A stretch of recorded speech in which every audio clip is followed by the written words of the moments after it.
Welcome back to Gold Derby. I'm Christopher Rosen. I'm so pleased to be joined by Monica Barbaro, an Oscar nominee for A Complete Unknown. I'm sure that has not gotten tired of hearing that you are an Oscar nominee. Congratulations again on that nomination. That's really great. Thank you. Thank you very much. I have not gotten used to it and I have not gotten tired of it. It's pretty cool.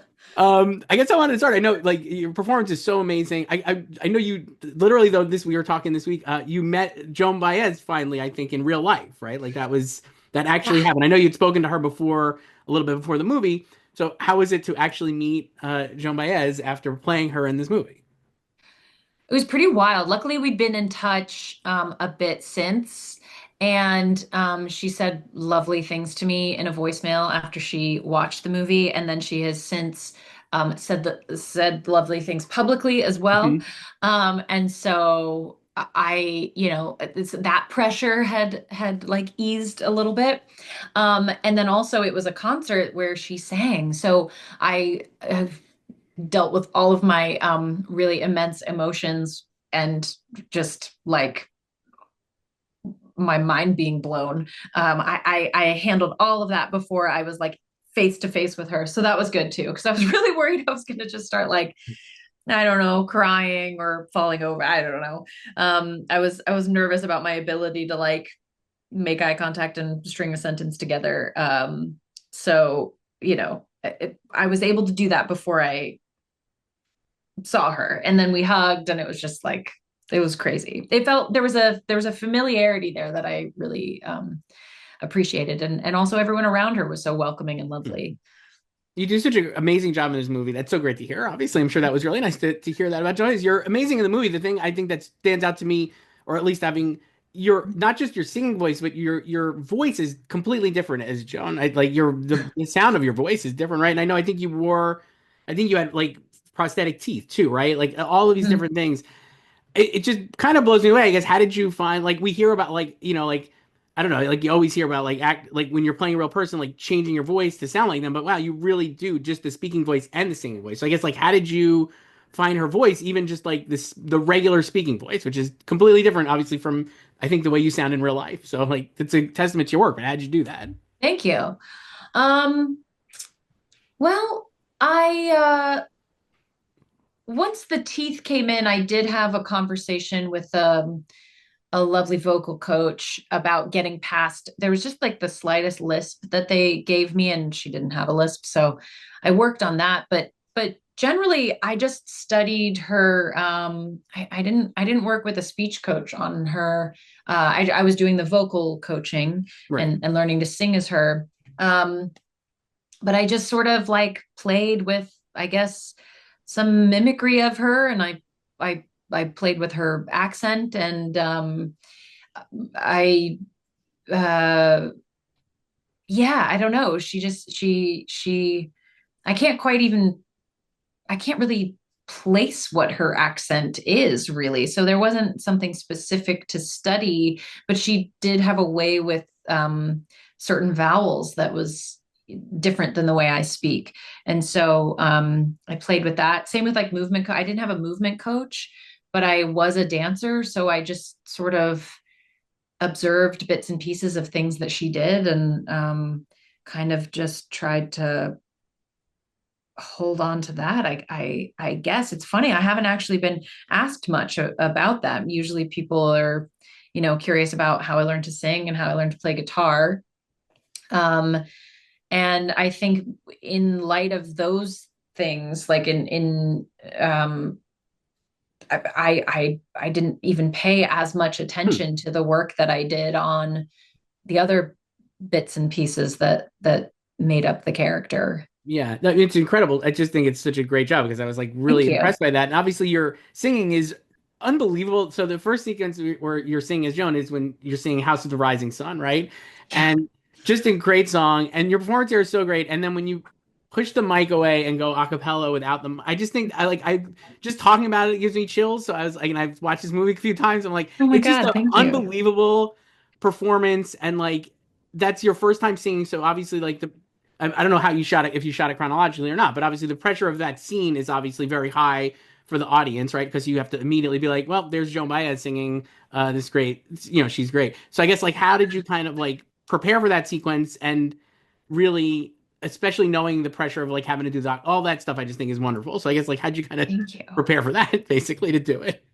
God, that I was most terrified to do that. I think more than anything else in the movie was, singing slowly one of her most beautiful songs alone on stage in an intimate setting, um, where you can like see the faces looking back at you.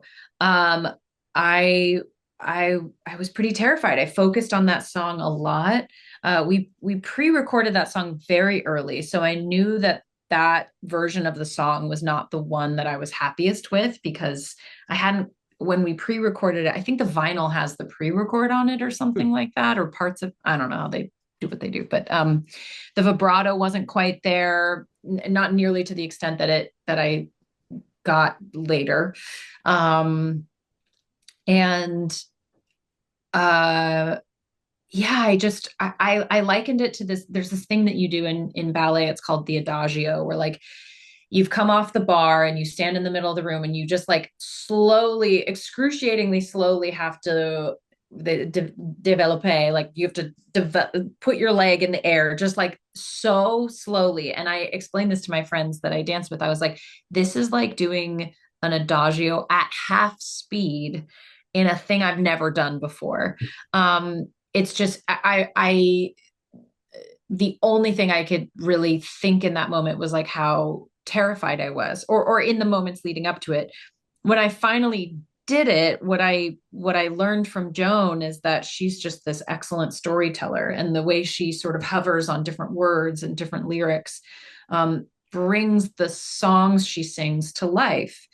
And so I thought, like, at best, this can be, in a way, sort of like a monologue. And so to connect with the words in the song, to tell a story, is the most important thing. And I guess my brain would just sort of like toggle between or touch between like, nope, needs more vibrato, and then like, don't forget to tell the story, and oh, was that pitchy, and like, what lyric are you singing, and like, and just kind of building a full picture in my head of the story I was telling. To do that, I guess, sort of like helped me land somewhere that I was familiar with, as opposed to like just singing technically. Because it also, like, the more I sang technically, and Nick Baxter, a music producer, encouraged me with this like throughout. He just was like, you may sound more technically proficient, but it like we're losing the story. And I think just basically like it sounds less interesting the more perfect you try to make it, or the more you watch yourself, or the more you listen to yourself singing, the less interested we are in watching you, because what we want to see and to hear is an experience and a story, and that's what the best musicians do. So That's it's a lot. yeah, no, I mean, but it pays off because it's amazing in the movie. It's just so Thank great you. in the movie. Thank you. The other thing you could do, I was like, you obviously, the Joan and Bob relationship is obviously foundational to this movie, and like we see Joan hearing "Blowing in the Wind" for the first time, which again, I was Mm. like, this is a great, it's just a great scene because I'm like, we know this is like a classic song, like one of the most iconic songs, but you have to then it might sound so stupid, but forgive me, but No. like you have to act like you've never heard it before, right? I was just like all of this, and you're hearing it for Yeah, the first yeah. time, and Joan like processing what she's hearing, how she's hearing it, how she is like all of those different feelings that she would feel hearing that song for the first time, and then Mm. obviously joining into the duet. I think that scene is like again just remarkable, and I guess like I think that really obviously Timmy's so great in it too, but I think Yeah. your reaction to him playing and hearing it is really what sells it for the audience. I guess like how did you kind of what was the discussion on that scene and how did you guys do that together kind of basically? We didn't really discuss it much. I mean, I will say that that's having the lens of looking at Joan processing the song is very much a part of the way Jim designed this movie, and I say that meaning like he felt like this was the story of Bob through the eyes of the people who knew him and were surrounded by him. It's not Bob telling us who he is because of something that happened in his childhood. It's all the characters around him informing us, like, with their experience of him and their response to him. And Joan was an activist, and she wanted to use her platform to say more, and she, I think recognized that as an opportunity in Bob's lyrics. I mean, he wrote beautifully about things she was like trying to express. And so that little, we don't touch on Joan's activism like pretty much at all in the movie, but knowing that about her, I just felt like certain words within the song would have really like been a gut punch to her, really would have landed on her in a really special way. And so, yes, it's definitely difficult to portray something as though it's brand new over and over and over again. And it doesn't sound stupid at all. It's like one of the bigger challenges that we face as actors. And yeah, I guess I just wanted that to land and to process hearing him for the first time. And I'm sure there were takes where I overplayed it and was, and then I think at one point I walked over to Jim. I was like when we were moving on from certain coverage, and he played something back for me, and I was like, oh, okay, like we got what we were. I got what I was going for. I don't tend to feel very satisfied by watching my own work. But that was one where I did have sort of a goal in mind. And when I watched the whole scene back with Jim in an ADR booth, we sort of looked at each other and nodded. And I think we definitely got what we came there to do in that scene. It's great. I don't. We have to wrap up soon, but I want to ask you. Obviously, we talk about these very intimate performances, but you also have to be up on stage in front of hundreds of people, right? Playing, or in the movie thousands, but probably in the movie like hundreds. Like playing these incredible songs at Newport Folk Fest. I love. Obviously, "It Ain't Me, Babe" is a great song, and the duet you guys do is so great. And you do like a great. I just love the way you kind of like twist into the mic. I think that the physicality of it is so great. I just love that sequence so Oh, much. when he joins, you Yeah, mean? it's when he joins and you kind of like dive in like a little bit, like you know what I mean? Like you really go Well, it's for it. It's funny just the because best. we had to like our first music rehearsal was like, oh God, how are we going to fit both of our guitars and our bodies into this space to share one mic? So that's literally just like scooping the guitar It's out great. away from his body. But it has this effect of like, okay, we're playing now. It's really wonderful. I just love it so much. But I guess Thanks. also the other thing is like I love that because there's so much like obviously there's just so much going on in that scene beyond the song, right? With their relationship and all these different things coming to a head. And I guess again, like and it doesn't sound like this is maybe I just like how did you kind of approach that scene, I guess, for you to like make sure all these things are landing while and the other thing I love about that scene is you just get the like Joan just loves performing. I think you could just see how much she's enjoying being doing this. Like I think all of this comes through. It's a really incredible sequence for you as an actor, I think. And in your performance, I guess like how'd you kind of approach that to make sure all of that stuff was gonna hopefully land for the audience? What's so funny about that scene is like in complete contrast to the House of the Rising Sun scene, we had very little time to do it. House of the Rising Sun, we took 2 days with that whole sequence in Gertie's, or was it Gertie's? Yeah, I think so. I think that's in Gertie's. Um, we had very little time to do it. I knew I was going to have to like throw the guitar off, take the beads off, and like get on a plane to shoot this my other show that I was doing at the same time. Crazy.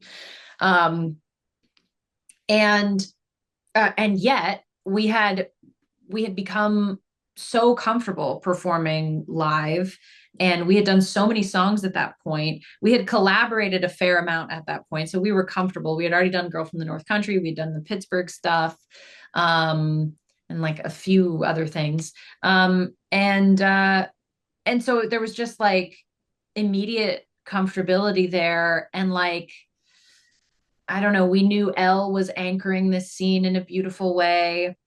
And I don't know, it was like I say the opposite because it was really underthought and it was really comfortable and it felt really free. I really trusted him. I think he really trusted me. And we had our own versions of what our characters were sort of thinking, but also the lyrics do so much. There again, like the storytelling of the song is like kind of fun. And there's, you know, I mean, it's a little on the nose at times, and then it's also funny because of that, and it's easy to kind of play those lyrics into his face because she's saying those things to him, but also kind of like, I don't need you. I don't know. It was just kind of this beautiful, fun, crazy fast shoot. We did it like 2, 3 times or something. And then I was Wow. like, okay, gotta go. Bye. I don't even know. I don't even know if Timmy knew we only had that many takes. Like, I think he was like, wait, what? And I was like, I have to go fly away. Um, and I think it just like was really alive in a really special way. And yeah, and it's one of my favorites to watch of like of the things I'm involved in that movie because it is fun. It feels fun and it feels free. Yeah, it's just incredible. We have to wrap up, but it's been so great chatting with Monica. This is an incredible So performance. lovely chatting with Complete you. unknown. Congratulations again on the Oscar nomination. Thank you. And thank you for saying such nice things. It means the world. I'm so glad you liked it.